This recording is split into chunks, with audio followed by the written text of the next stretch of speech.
लेकिन technical problem है, इसलिए जो है हम छात्र छात्राओं को नहीं दे पा तो रहे ये हैं। बहुत बड़ा दुर्भाग्य है। मंत्री जी को सोचना चाहिए कि अगर टेक्निकल प्रॉब्लम, जब आवास बनना था तो कई सौ करोड़ की लागत से आवास तुरंत बन गया, कोई टेक्निकल प्रॉब्लम नहीं, ना ज़मीन का प्रॉब्लम होता है, ना उस समय कोई विभागीय अड़चनें आती हैं। जब माननीयों को आवास की सुविधा हो तो तुरंत हो जाता है, माननीयों को कोई सुविधा मिलनी हो तो उसमें कोई टेक्निकल प्रॉब्लम नहीं आता है। जब छात्रों को स्कॉलरशिप की बात है तो टेक्निकल प्रॉब्लम लगा देते हैं। तो 1 साल से क्या कर रहे थे? 1 साल हो चुका है आपके कार्यकाल का, और स्कॉलरशिप 1 महीने से बंद नहीं है, सालों से बंद है। तो आप क्या कर रहे थे? उस टेक्निकल फॉल्ट को दूर क्यों नहीं कर पा रहे थे? अगर दूर नहीं कर पा रहे तो फिर मंत्री के पद पर रहना आपको शोभा नहीं देता है। झारखंड में छात्रों की स्थिति कैसे देखते हैं? दयनीय है, बहुत अच्छी है? नहीं, बिल्कुल दयनीय है। रो रहे थे बहुत सारे जो छात्र हमसे मिलने आए थे स्कॉलरशिप के मामले को लेकर कि सदन में बात को उठाइएगा, उनकी आंखों में आंसू थे। बहुत ही मतलब मैंने कह सकते हैं बहुत दुखद स्थिति में गुजर रहे हैं झारखंड के छात्र। पद यात्रा भी निकालने कितना सफल पाएगा मेला? बिल्कुल कार्यक्रम तो सफल है।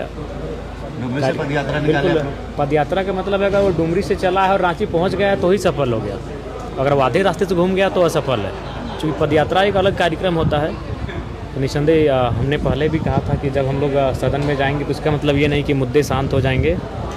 एक टीम सदन में अपना कार्य को संभालेगी तो दूसरी टीम सड़क में अपना कार्य को संभालेगी। तो सड़क और सदन दोनों जगह हम लोग राज्य के छात्रों की बात रहे, राज्य के युवाओं की बात रहे, राज्य के लोगों की बात रहे, उनके मुद्दों को नहीं मिल पाई है सर, उसके लिए क्या मांग करें? देखिए, उसके लिए तो हमें लगता है कि माननीय मुख्यमंत्री को अपोजिशन के लोगों के साथ बैठना चाहिए, क्योंकि इसमें केंद्र का भी अंश होता है और केंद्र अंश तभी होगा जब बातचीत होगी, समन्वय स्थापित होगा, तभी हमें लगता है इस समस्या का समाधान होगा। जयराम जी, 10 लाख नौकरियों की जगह पे 10,000 नियुक्तियाँ बांटी गई है सर। देखिए, ये तो कोई नई नहीं है, ये उस समय का टेट है जब आज हमें लगता है 10 साल हो चुका है।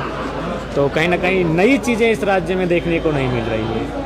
चलिए, अच्छी बात है, उनको किसी को 58, किसी को 55, किसी को 54 वर्ष की अवस्था में सम्मान मिला, मैं उनको शुभकामनाएं देता हूं। लेकिन कहीं ना कहीं नई चीज़ तो नहीं है, कुछ नया होना चाहिए इस राज्य में। नई सोच के साथ सरकार आई थी, लेकिन नया कुछ नहीं दिख रहा है। जयराम दास, सीजीएल के मुद्दे पर कोर्ट के फैसले के बाद सरकार कह रही है कि जो सीबीआई की जांच मांग रहे थे, अब उन लोगों को माफ़ी मांगनी चाहिए, हमने जांच पूरी करवा दी।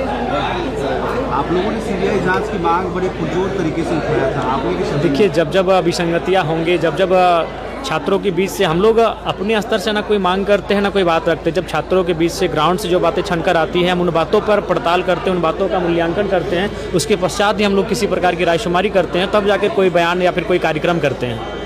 तो कहीं ना कहीं वो छात्रों की मांग है और मैक्सिमम छात्रों की मांग थी।